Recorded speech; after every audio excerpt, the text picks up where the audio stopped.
बैठक ही cyber fraud संदर्भात किंवा त्यांचे घरगुती काही प्रॉब्लेम असतील त्या संदर्भात वेळ बोलवलेला आहे. अजून आपल्या काही समस्या असेल ते आपण सांगा. आपण इथे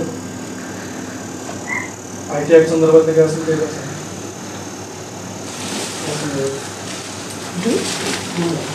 आपली आता ही दुसऱ्यांदा आपण मीटिंग घेतोय सिनियर सिटीजनची.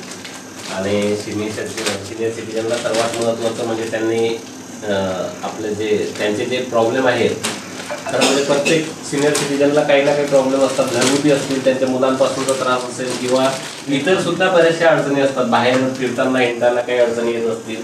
तसंच कोणाला काही मदत जर लागली तरी सुद्धा कॉल करू शकतात 100 नंबरवर किंवा 103 नंबरवर. जरी कॉल केला तरी सुद्धा पोलीस मदत त्यांना तात्काळ मिळेल. एक मागे एक पोलीस डिपार्टमेंटलाच होतं, त्या म्हातारी आजी आली होती बघा, यांना माहिती आहे. तर त्यांचे मुलं त्यांना त्रास देत होते. दारू पिऊन ते घरामध्ये म्हणजे त्यांना थोडंसं मारहाण पण करत होते, शिवीगाळ करत होते. त्यांनी एक प्राधिकरण आहे, वयोवृद्ध लोकांसाठी एक GR पण झालेला आहे आणि प्राधिकरण पण आहे. जर तसं काही असेल तर प्राधिकरणामध्ये केस दाखल करून आपलं पोलीस मदतीने आपण त्यांना मुलांना घर खाली करायला लावलेलं आहे. आणि आता ते त्या ठिकाणी राहत नाही. अशी जर काही असेल अडचण तर तरी सुद्धा आपण सांगू शकता आणि बिनधास्तपणे सांगा. आपल्याला जर असं वाटत असेल की आता सर्वांमध्ये सांगायचं नाही तर वेगळं वेगळं पण सांगू शकतात. आणि कधी पण तुम्हाला जेव्हा मदत लागेल, तुमचा मुलगा मुलगी घरी असो अगर नसो, तुम्ही 100 नंबरला कॉल करा. तुमच्या सेवेसाठी तात्काळ पोलीस तिथे हजर होतील. मग ते काही आजारी असले तरी सुद्धा दवाखान्यात घेऊन जाण्यापर्यंतची प्रोसेस निश्चितच पूर्ण करतील. आणि राहिला प्रश्न, कुठलेही अननोन कॉल उचलू नका.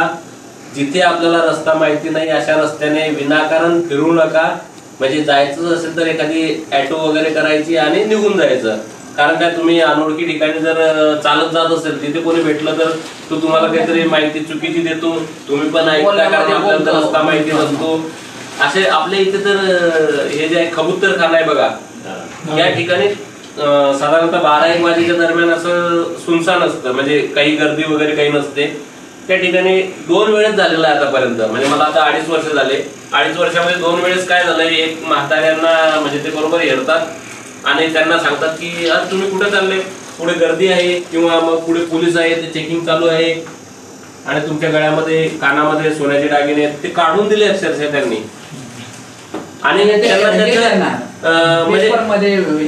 वर्णन पण सांगता येत नाही त्या लोकांना. म्हणजे आता वयोवृद्ध असल्यामुळे कसं होतं की त्यांना ते एवढं व्यवस्थित लक्षात राहत नाही आणि त्यांना वर्णन पण सांगता येत नाही. वर्णन सांगता येत नाही म्हणजे आम्ही पण पुढचं काम करू शकत नाही. बरं, ते असं बघतात की त्या ठिकाणी कॅमेरा नाही, अशाच एरियामध्ये ते बरोबर माणसाला म्हणजे पकडतात आणि त्याला हिप्नोटाईज करतात एक प्रकारे. म्हणजे ते त्याला समजू देत नाही की ते काय करतात म्हणून. मग त्याच्याने ह्या असे केसेस होतात. त्याच्यापेक्षा आपल्याला जर असं कुठे रस्ता माहिती नसेल किंवा अनोळखी ठिकाणी आपण जात असेल तर थोडस रिक्षाने वगैरे केलं तर फार चांगलं आहे. म्हणजे हा जास्तीचा खर्च होण्यापेक्षा अगोदर थोडासा खर्च केलेला अतिशय उत्तम. किंवा कोणाला तरी घेऊन जायचं सोबत, ते आपण करू शकता. आणखी काही घरगुती अडचण असतील तर आपण सांगू शकता. आणि जर असं वाटलं की आता नाही सांगायचं तर मॅडमला वैयक्तिक घेऊन पण भेटू शकतात तुम्ही, काही प्रॉब्लेम नाही. सर्व सिनियर सिटीजनच्या मदतीसाठी हेल्पलाईन नंबर केलेला आहे तयार. हा केंद्र शासनाने तयार केलेला आहे. 14567 1च्या नंतर 456. थोडस ह्यांना सायबर विषय बाकी काही अडचणी आणखी परत ही आपले बोल बच्चन वगैरे होतात, चेन स्नॅचिंग, लेडीजला चेन स्नॅचिंग. वो क्या है, बहुत सारे लोग ऐसा चीटिंग करते हैं. चीटिंग बोले तो आपके गले में या कुछ सोने का रहेगा, उनके ऊपर वॉच रखते हैं और उनको बोलेंगे आगे नाकाबंदी चल रही है, पुलिस पकड़ रही है और दोबारा निकाल के रख दो, और वो चेंज करते हैं.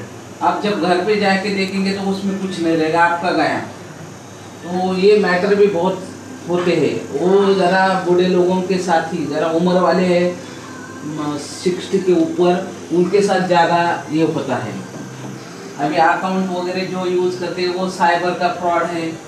आप तो लोग ज़्यादा अकाउंट का नहीं करते होंगे, लेकिन जो करते हैं वो साइबर फ्रॉड अभी इनका हो गया है. कसं झालं तुमचं जरा सांगा, यांना थोडी माहिती होईल. मराठीत सांगितलं. हो अरे हा मराठी सांगा. मला एक फोन आला आणि ओळखीचा आवाज वाटला आणि त्याने नाव पण असं सांगितलं तर त्याच माणसाचा आवाज वाटला. तो म्हणाला मला अर्जंटली पैसे हवेत, मी तुमच्या अकाउंटवरती ट्रान्सफर करतो, पण तुम्ही ह्या दुसऱ्या अकाउंटमध्ये ट्रान्सफर करा, कारण माझा त्या अकाउंटवरती त्याचा ट्रान्सफर होत नाही. आणि त्यावेळेस कोणाला तरी मदत करायची इच्छा असते ना, त्याचं ते ॲडव्हान्टेज त्यांनी ते सांगितलं. म्हणून मी ते म्हणाले 10,000 ट्रान्सफर करा. मी तुम्हाला म्हणे 40,000 ट्रान्सफर करतो, 10 आणि 20,000, तर तुम्ही या अकाउंटवरती त्यांना डायरेक्टली द्या. आणि हॉस्पिटलमध्ये आहे ते डॉक्टरचा म्हणून डॉक्टर कोणतरी म्हणून नाव दिलं, सगळं फेक आहे.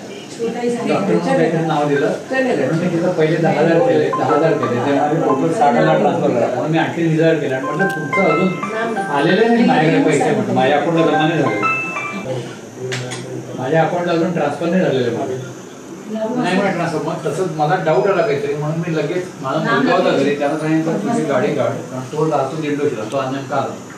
मी म्हटलं आपण म्हणून त्याला बोलतो ठेवून मी पोलीस स्टेशनला आलो आणि इथून मग 1930ला फोन करून मी सायबर कंप्लेंट नोंदवली. त्यांनी लगेच ते ॲक्शन करून मला ॲक्नॉलेजमेंट नंबर दिला आणि त्यांचे ते अकाउंट ब्लॉक.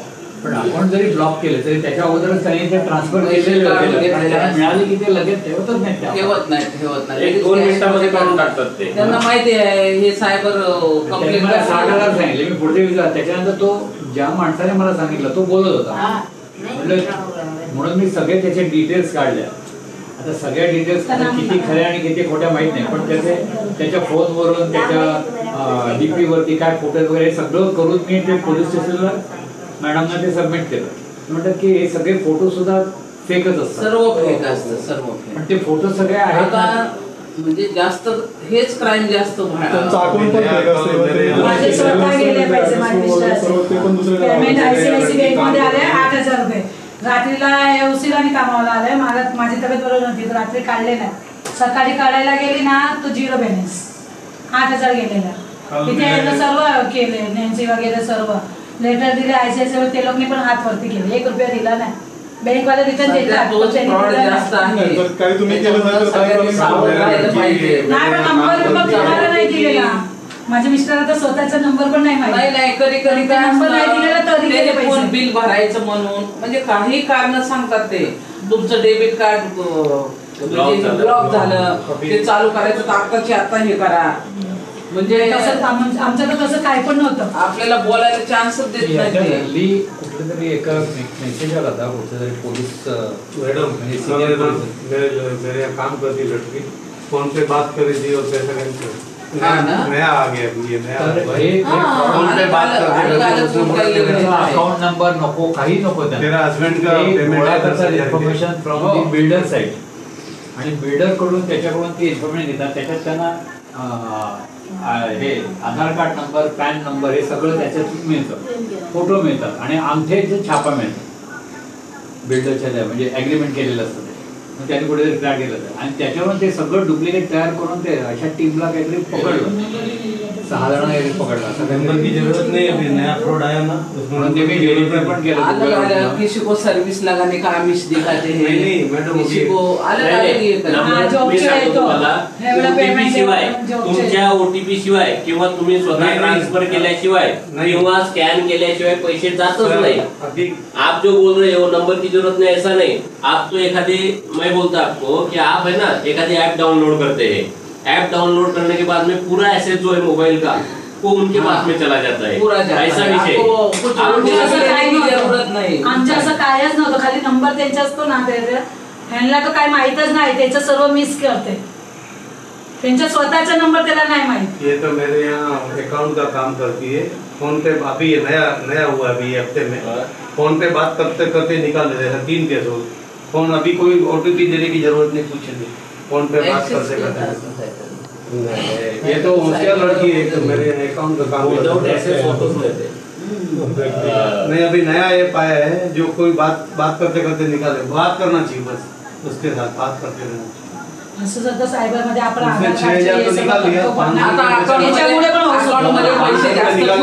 फोन कट कर महत्वाचं वगैरे करा. काही काहींचे तर FD केलेले पण चालले. म्हणजे एफडी म्हणजे ते हे झालं ना.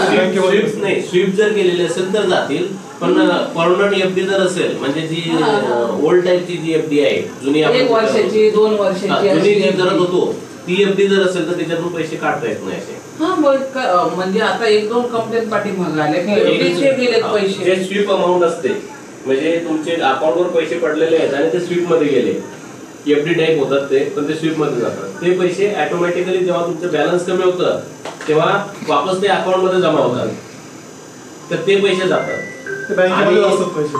आणि क्रेडिट कार्डचा जर वापर करत असाल तर क्रेडिट लिमिटेड ठेवा. निकालने गया फोन कट कर दिया तो नहीं निकला. 10,000 जेवढं तुम्हाला खर्चाला लागतं तर ठीक आहे समजा, फिर कट कर दिया तो नहीं निकला. पण एकदमच जास्त जर गेलं तर मग प्रॉब्लेम येतो ना. फिर 500 भी निकालने जा रहा था. सुनिए अभी थोड़ा सा मैं मालूम दे रहा हूँ.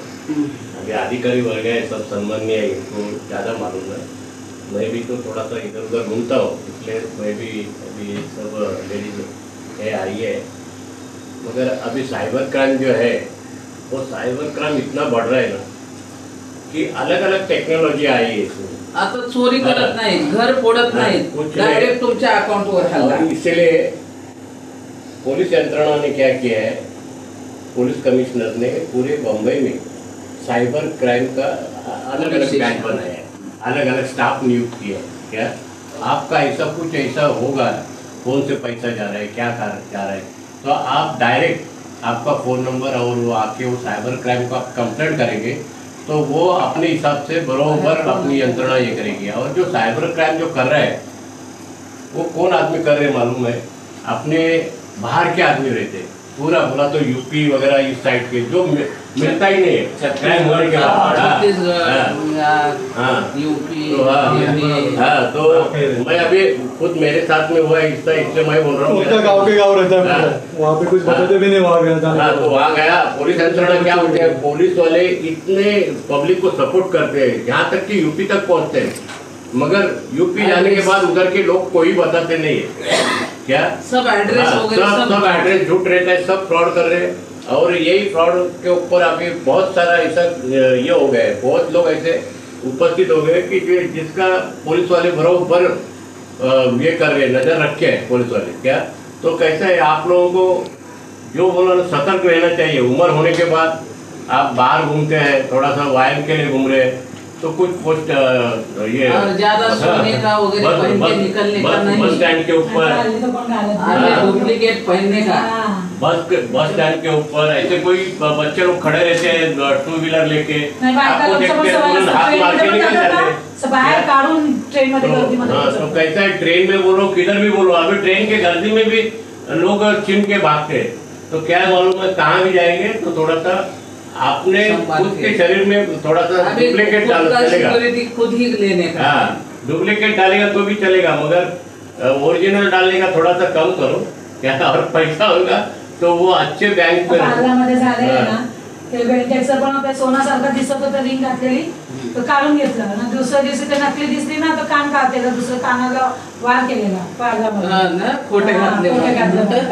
नहीं वो बात बरोबर है आपकी. मगर अभी आपको बोल रहा हूँ, अभी दोपहर का टाइम है, बारिश का टाइम है. जो करने वाले लोग हैं, अकेले वो जो करने वाले लोग हैं वो बरोबर रेकी करते हैं. बोला तो विभाग में बरोबर नजर रखते हैं. होता त्यांना मोबाईल हातात बोलत बोलत मोबाईल हातातून घेऊन निघून जातात. क्या बोलेंगे, हातात आपण बोलत फोन करने का फोन म्हणजे करने के लिए तो अपन इंसान के नाते देते हैं, वो वैसा ही लेके भाग जाते हैं. ऐसे बहुत सारे केसेस मोबाइल चोरी किया किती जण ते नंबरचं पण करतात. आता मोबाईल कोणाला द्यायचा. पुलिस स्टेशन नहीं, पुलिस स्टेशन का आपको क्या है, पब्लिक को, सीनियर सिटीजन को अभी आप 10 लोग हैं, आप 10 लोगों को बताएंगे तो थोड़ा सा ये हो जाएगा. पुलिस स्टेशन आपको सतर्क रहने का काम, हमेशा पुलिस स्टेशन अच्छा काम आपको सपोर्ट कर रही है. आपको सतर्क रहना चाहिए हर एक चीज में, घर से लेके बाहर तक आपको सतर्क रहना चाहिए. बस इतना पुलिसों का काम है. आमच्या ते सुभाषनगर झालं, अननोन माणसं मोबाईल घेऊन जातात, अननोन नंबर फोन उचलूच मोबाईल नका. सोडून घेऊन जातात. तुमचं ज्याचं असेल, मुलाचा, मुलीचा किंवा आणखी ज्यांचे नंबर सेव्ह असतील तुमच्याकडे, नाव असेल तेच फोन उचला. अननोन फोन उचलूच नका ना, कारण काय तुमचं काय एवढं काय बिघडत नाही. अननोन फोन आला सर्व्हिस कॉल करून येतात. नाही उचलला तरी काय फरक पडतोय ना, काही फरक नाही पडत. ब्लूटूथ ऑन असेल तर डायरेक्टली ट्रान्सफर करतात. म्हणजे इव्हन तुम्ही खिशात फोन ठेवला काय तर दुसरा पाठीमागं जाऊन. कसं आहे, जेवढी टेक्नॉलॉजी आहे फोनचे जेवढे फायदे आहेत तेवढेच नुकसान आहे. त्याचा तुम्ही वापर व्यवस्थित करा. मी सरळ सांगतो, ब्लूटूथ ऍसेस प्रत्येकाला द्यायला नको. आपण ते ठरवायला पाहिजे की ऍसेस कोणाकोणाला द्यायचं. त्याच्यानंतर आपलं जे मोबाईल आहे आता ते आजूबाजूचे नियर प्लेस जे आहेत दुसरे जे मोबाईल आहेत त्यांना ऍसेस जर डायरेक्ट दिलेला असेल तुम्ही तो ब्लॉक करून ठेवा ऍसेस. असा विषय ना, टेक्नॉलॉजी एवढी सोपी नाहीये. त्याच्यानंतर तुम्ही डाटा सुद्धा जे आहे आपले सर्व ऍप जे आहेत ना हे बंद असताना सुद्धा डाटा वापरतात. डाटा वापरतात म्हणजे ते काय करतात, आपल्या फोनमध्ये जी माहिती आहे ती सगळी रिकव्हर करतात. ते मग आपला नंबर असतील, आपले काय फोटो असतील, सर्व ऍसेस त्यांना जर दिले. आता माझ्या फोनमध्ये जेवढे ऍप आहेत फक्त महत्वाच्या ऍपलाच मी ऍसेस दिलेला आहे. बाकी आता फोन बंद आहे तर माझा डाटा सुद्धा ते वापरू शकत नाही, कारण त्यांना मी ते बंद करून ठेवलेलं आहे. आता त्याच्यासाठी हे सर्व तुम्हाला डाउनलोड करताना विचारतात ऍसेस पाहिजे का. तुम्ही एखादी ऍप जर डाउनलोड केलं तर त्याच्यामध्ये विचारतात ते अलो डिनाय, तर तुम्ही ठरवा ना ते डिनाय करायचं की त्याला अलो करायचं म्हणून. ह्या गोष्टी तुमचा विषय नाही. तुमचं जर समजा आता वय झालेलं आहे म्हणजे एज्युकेटेड आहे म्हणजे इंजिनिअरिंगच्या लोकांना सुद्धा ह्या गोष्टी ते काही अलो करून देतात आणि नंतर मग प्रॉब्लेम येतो. आपण जे म्हणतात की फोन चालू पाहिजे. आता तुम्ही तरी चालवा ते हेच कारण आहे. एखादी ऍप असतं त्याच्याकडे सगळा डाटा असतो.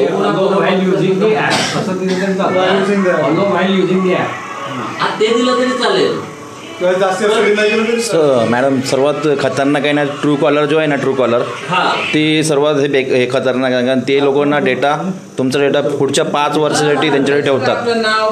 सगळं डिटेल, तुमचा कॉन्टॅक्ट, तुमचा नंबर. जसं चांगलं वाटतं आपल्याला तसंच ते धोकेदायक आहे. ट्रू कॉलर मध्ये पण सेटिंग आहे. बोलवा त्यांना. तुम्ही त्याला अलो करू नका. फोन आला होता म्हणजे या ड्रेसवरतीच, पोलीसच्या ड्रेसवर. अच्छा. फोन आला होता की तुमच्या मुलग्याला 4 जणांना पकडलाय. माझ्या मुलग्याचा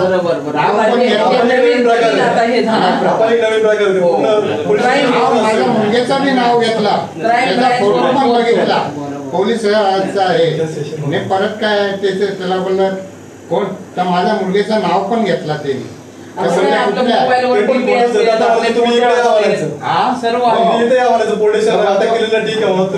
तुमचे पोलीस तिकडे येऊन या, आम्ही काय असेल ते करू आम्ही फेस करू. येऊन सांगायचं लोकल पोलीस स्टेशन येऊन सांगायचं असे काही प्रकार आले. मला ते फोन मारला मला की असं व्हिडिओ कॉल नाही करतात. मुलग्याला फोन मारला, ऑफिस मध्ये होता. मुलग्याला फोन मारला तर मुलगा बोलतो मी इथेच आहे. खूप व्हायला लागलं हे 2-3 महिन्यामध्ये खूप आले. आमच्याकडे पण 2-4 तक्रारी. 4 जणांना पकडलाय. घाबरून जातात. मुलाला पकडलं म्हणलं पोलीस बोलतायत. नाव घेऊन मनीष करून नाव घेऊन बोलले ती ते जास्त पहिला माहिती घेतात. त्यांचा बिझनेसच तो आहे. काम धंदा दुसरा करायचा नाही, तेच सगळी माहिती काढत बसतात. दिवसभरात 10 जणांना फोन केले तर 2 तरी घाबरणार. 8 जण नाही पण कमीत कमी 2 तर मिळतील त्यांच्या जाळ्यात आणि त्याच्यावरून ते पैशांचं हे करतात. पण ते काय परत ते लोकांनी काय केलं की ते ऑफ करून टाकला. तर तिकडे मोबाईल मध्ये येतो की नाही नंबर परत आपला, त्याचा त्यांनी मारलेला होता, केलेला होता नाही. अच्छा. हा, तो मोबाईलचा नंबरच नाही. प्रायव्हेट नंबर वगैरे वरून कॉल केला ना त्या ऍप वरून. ते नंबरच नाही. आम्ही बघत होतो नंबरच नाही. तुमचे रेग्युलर येतात. हो, आमचे गाडीवरचे आहेत निर्भया गाडी. त्यांना आम्ही प्रत्येकाला ज्येष्ठ नागरिकच्या घरी स्वतः जाऊन व्हिजिट देऊन त्यांच्या अडीअडचणी जे सिंगल सिंगल आहेत, मुलं नाहीत राहत, फॅमिली राहत नाहीत, अशा ठिकाणी आम्ही त्यांना कंपल्सरी सांगितलेलं की त्यांना भेट द्या म्हणून. भेट द्यायची. त्यांची मुलं वगैरे आहेत हा, त्यांच्याकडे भेटी द्या. त्यांना बी बरं वाटतं. पोलीस येतात बाबा आम्हाला काही अडीअडचणी विचारायला, हे करायला. त्याला आम्ही आभारी आहे तुमचे. कारण पोलीस स्टेशनला बोलवल्यानंतर असं तत्परतेने कोण येत नाही.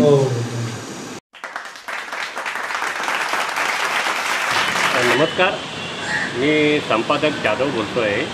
मी साप्ताहिक पोलीस तपास या क्राईम वृत्तपत्राचा संपादक आहे. आज जोगेश्वरी पोलीस स्टेशन ठाण्यातर्फे आमच्या वरिष्ठ पोलीस निरीक्षिका जयश्री गजबे यांनी सिनियर सिटीजन जोगेश्वरी विभागातल्या सर्व सिनियर सिटीजनची बैठक ठेवली होती. आणि त्या बैठकीमध्ये ज्याप्रमाणे सिनियर सिटीजनला जी फसवणूक होते ती कशाप्रकारे फसवणूक होते त्याची संपूर्ण माहिती तेथील अधिकारी वर्ग, सकपाळ साहेब आणि दुसरे अधिकारी वर्ग सर्वांनी चांगल्या प्रकारे सहकार्य केलेलं आहे. चांगल्या प्रकारे माहिती दिलेली आहे की आजकाल ह्या विभागामध्ये किंवा मुंबईमध्ये सायबर क्राईम फार वाढत आहे. या सायबर क्राईमला अत्यंत म्हणजे वाढल्यामुळे जे सिनियर सिटीजनला जो त्रास होतो तो त्या त्रासातून सिनियर सिटीजन मुक्त व्हावा अशी पोलीस स्टेशनचा हेतू आहे आणि एक चांगल्या प्रकारे ते काम करत आहेत. तर खरोखरच मी जोगेश्वरी पोलीस स्टेशनच्या सर्व अधिकारी वर्गाचं मी मनपूर्वक धन्यवाद देतो. सिनियर सिटीजनच्या वतीने अशाच प्रकारचं सहकार्य सिनियर सिटीजनला मिळावं अशी मी अपेक्षा करतो. जय हिंद, जय महाराष्ट्र.